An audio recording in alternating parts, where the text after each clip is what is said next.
विशेषतः आज जे काही देशव्यापी जो काही संप आंदोलन आहे त्या निमित्ताने आज आपण सर्व इथं जमलेलो आहोत. परंतु मुरबाडमध्ये खास करून हा आंदोलन घेण्याचं कारण आहे की जे काही कामगार कायद्यातले बदल तर आहेतच, परंतु टेक्नोक्राफ्ट म्हणून ही जी कंपनी आहे या कंपनी व्यवस्थापनानं गेल्या 4-6 महिन्यापासून लोकांना बाहेर ठेवलं आहे वेगवेगळ्या कारणांनी, कुठलंही थातुरमात्र कारण देऊन. आणि संपूर्ण कामगार हे बाजूच्या तंबूमध्ये उपाशीपोटी बसून असतात आणि त्यांच्यावर अन्यायकारक अशा पद्धतीने त्यांनी मनमानी करायला घेतलेली आहे. तर आमची प्रमुख मागणी ती एक आहे स्थानिक मागण्यांमध्ये की त्या संपूर्ण कामगारांना त्यांनी आत घेतलं पाहिजे. जे 10 कंत्राटी कामगार 15-15, 20-20 वर्षापासून काम करत होते आणि 2 जे कायमस्वरूपी 30-30 वर्षापासून काम करणारे परमनंट कामगार होते त्यांनासुद्धा त्यांनी केवळ युनियन केली म्हणून आणि दबावासाठी की तुम्ही संघटना सोडा आणि तुम्ही मनमानी कंपनीची सहन करा म्हणून त्यांना बाहेर केलेलं आहे. ते प्रमुख कारण आहे. दुसरं की आपण बघताच की देशभरामध्ये बेरोजगारी वाढत चाललेली आहे. कारखानदार वेगवेगळ्या मार्गानं लोकांना नोकरी नाकारतायत, कंत्राटी पद्धत वाढत चाललेली आहे. आणि त्यातच केंद्र सरकारनं जे काही 4 श्रमसंहिता ज्या नवीन आणलेल्या आहेत, 43 कायद्यांचं रूपांतर त्यांनी ते 4 श्रमसंहितामध्ये केलेलं आहे.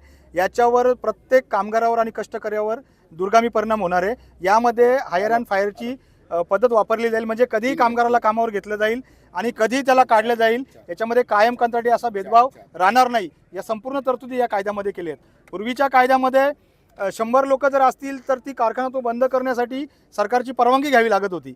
परंतु या नवीन कामगार कायद्यांमध्ये सरकारनं असे काही प्रावधान आणलेले आहेत त्याच्यामध्ये 300 पेक्षा जास्त कामगार असतील तरच सरकारची परवानगी घ्यावी लागेल तो कारखाना बंद करताना.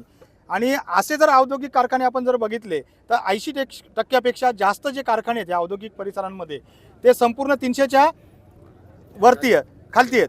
तर मग काय होतं की अशा ठिकाणी 80% इंडस्ट्रीवर याचा परिणाम होणार आहे. म्हणजे कुठलाही कारखानदार जो आहे तो कारखाना कधीही बंद करेल आणि मनमानी करेल. तर हे सुद्धा याला एक प्रमुख कारण आहे. आमची सरकारकडे सुद्धा ही मागणी आहे की तुम्ही कामगाराचा जीवनस्तर उंचावण्यासाठी कायदे आणा. डॉक्टर बाबासाहेब आंबेडकरांनी जे काही आपल्याला पूर्वापार जे कायदे दिलेले आहेत किंवा घटनेने दिले आहेत ते कायदे तुम्ही पूर्वीचे कायदे आहेत त्याच्यामध्ये सुधारणा करा आणि मालक वर्गाची जी दादागिरी ती संपवा.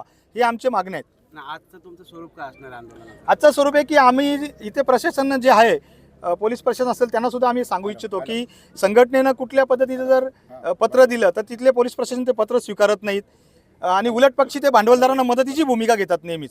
आता या ठिकाणी या टेक्नोक्राफ्टमध्ये 350 ते 400च्या आसपास बाहेरून ठिकाणावरून आलेले जे कामगार आहेत ते काम करतात ज्यांचा कंपनीशी काही संबंध नाही आहे.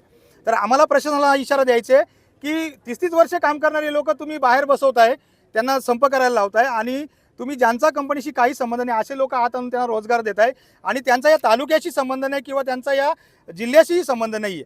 मग इथल्या भूमिपत्राने करायचं काय? त्यांनी शिक्षण घेतलेलं आहे आणि ते ITI झालेत, इंजिनियर झालेत, मग त्यांनी कुठं जायचं? या संपूर्ण मुरबाड तालुक्यात सुद्धा ती परिस्थिती आहे औद्योगिक क्षेत्रामध्ये की इथे कंत्राटी कामगार म्हणून बाहेरून लोक बोलवले जातात. इथल्या लोकांना रोजगार दिला जात नाही. मग त्यांच्या रोजगाराचं साधन काय? आमची ती सुद्धा मागणी आहे की औद्योगिक क्षेत्रामध्ये इथल्या सुशिक्षित युवतींना रोजगार दिला पाहिजे. आजचं काय तुमचं म्हणजे आता तुमचं आंदोलन कशा स्वरूपाचं असणार? आजचं आंदोलन आमचं असं आहे की इथल्या व्यवस्थापनाने येऊन आम्हाला आश्वासित केलं पाहिजे. इथले जे काही तहसीलदार असतील त्यांनी आम्हाला येऊन आश्वासित केलं पाहिजे की आम्ही हा प्रश्न लागलीच सोडवतो. मी उलट इथल्या स्थानिक आमदारांचं अभिनंदन करेल की किसनजी कतोरे साहेबांनी सुद्धा 2 वेळा या प्रश्नामध्ये हस्तक्षेप केला, परंतु त्यांना सुद्धा त्यांनी पाहिजे तसा प्रतिसाद दिलेला नाही आहेत. कतोरे साहेबांनी सुद्धा चांगली भूमिका घेतलेली आहे. इथल्या खासदारांनी भूमिका घेतलेली, इथल्या स्थानिक इतर प्रतिनिधींनी सुद्धा घेतलेली, परंतु हे मस्तवाल जो व्यवस्थापन आहे टेक्नोचा हे व्यवस्थापन नमायला तयार नाही आहे. त्यांनी इथलं औद्योगिक क्षेत्र विकत घेतल्यासारखे ते वागत आहेत.